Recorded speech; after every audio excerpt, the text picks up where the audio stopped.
ಬೆಳಗಾವಿಯ ಎಂಇಎಸ್ ಪುಂಡರಿಗೆ ಜೈಲೇ ಗತಿಯಾಗಿದೆ. ಬಂಧಿತ 38 ಆರೋಪಿಗಳ ಜಾಮೀನು ಅರ್ಜಿಯನ್ನ ವಜಾ ಮಾಡಲಾಗಿದೆ. ಮಾಜಿ ಮೇಯರ್ ಸರಿತಾ ಪಾಟೀಲ್ ಸೇರಿದಂತೆ 38 ಜನರಿಗೆ ಜಾಮೀನು ಅರ್ಜಿಯನ್ನ ವಜಾ ಮಾಡಲಾಗಿದೆ. ಈ ಪುಂಡ್ರುಗಳು ಕರ್ನಾಟಕದಲ್ಲಿ ಇದ್ದುಕೊಂಡು ಮಸಿ ಬಳಿಯುವಂತ ಕೆಲಸವನ್ನ ಮಾಡ್ತಾ ಇದ್ರು. ಇನ್ನ ತಲೆಮರೆಸಿಕೊಂಡಿದ್ದಾರೆ. 11 ಆರೋಪಿಗಳು 11 ಜನರಿಂದ ನಿರೀಕ್ಷಣಾ ಜಾಮೀನಿಗೆ ಅರ್ಜಿಯನ್ನ ಸಲ್ಲಿಸಲಾಗಿದೆ. ಇನ್ನು 22 ಆರೋಪಿಗಳ ಬಂಧನಕ್ಕೆ ಬಲೆ ಬೀಸಿದ್ದಾರಂತೆ ಪೊಲೀಸರು. ಅದು ಯಾವಾಗ ಬಂಧಿಸ್ತಾರೋ ಏನೋ ಗೊತ್ತಿಲ್ಲ. ಬೆಂಗಳೂರಲ್ಲಿ ಶಿವಾಜಿ ಪ್ರತಿಮೆಗೆ ಅಪಮಾನ ಮಾಡಿದ್ದನ್ನ ಖಂಡಿಸಿ ಪ್ರತಿಭಟನೆಯನ್ನ ನಡೆಸಿದ್ರು. ದಾಂಧಲೆಯನ್ನ ಮಾಡಿದ್ರು. ಆ ಸಂದರ್ಭದಲ್ಲಿ ಸಾರ್ವಜನಿಕ ಆಸ್ತಿಪಾಸ್ತಿಯನ್ನ ನಷ್ಟ ಮಾಡಿದ್ರು ಅನ್ನುವಂಥ ಆರೋಪಗಳು ಎದುರಾಗಿದ್ವು. ಅದರಲ್ಲೂ ಸ್ಪೆಷಲಿ ಸರ್ಕಾರಿ ವಾಹನಗಳನ್ನ ಜಖಂ ಮಾಡಿದ್ರು ಎಂಇಎಸ್ನವರು. ಡಿಸೆಂಬರ್ 17ರಂದು ಬೆಳಗಾವಿಯ ಸಂಭಾಜಿ ವೃತ್ತದಲ್ಲಿ ಪ್ರತಿಭಟನೆಯನ್ನ ನಡೆಸಿದ್ರು ಎಂಇಎಸ್ನವರು.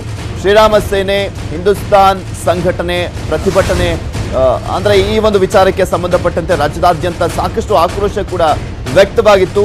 ಪ್ರತಿಭಟನೆ ವೇಳೆ ಕಲ್ಲು ತೂರಾಡಿ ಸರ್ಕಾರಿ ವಾಹನಗಳನ್ನೇ ಟಾರ್ಗೆಟ್ ಮಾಡಿ ಕಲ್ಲೆಸೆದಿತ್ತು. ಪ್ರಕರಣದ ಸಂಬಂಧ ಈವರೆಗೂ 38 ಆರೋಪಿಗಳನ್ನ ಬಂಧಿಸಿದ್ರು ಪೊಲೀಸರು. ಜಾಮೀನು ಕೋರಿ ಬೆಳಗಾವಿಯ ನ್ಯಾಯಾಲಯಕ್ಕೆ ಅರ್ಜಿಯನ್ನ ಸಲ್ಲಿಸಿದ್ರು ಆರೋಪಿಗಳ ಜಾಮೀನು ಅರ್ಜಿಯನ್ನ ವಜಾಗೊಳಿಸಿದೆ ಬೆಳಗಾವಿಯ 8ನೇ ಅಧಿಕ ಜಿಲ್ಲಾ ಮತ್ತು ಸತ್ರ ನ್ಯಾಯಾಲಯ. ಮತ್ತಷ್ಟು ಸುದ್ದಿಯನ್ನ ನಿಮ್ಮ ಮುಂದೆ ಇಡ್ತಾ ಹೋಗ್ತೀನಿ, ಆದ್ರೆ ಅದಕ್ಕೂ ಮುಂಚೆ ಒಂದು ಸ್ಮಾಲ್ ಬ್ರೇಕ್.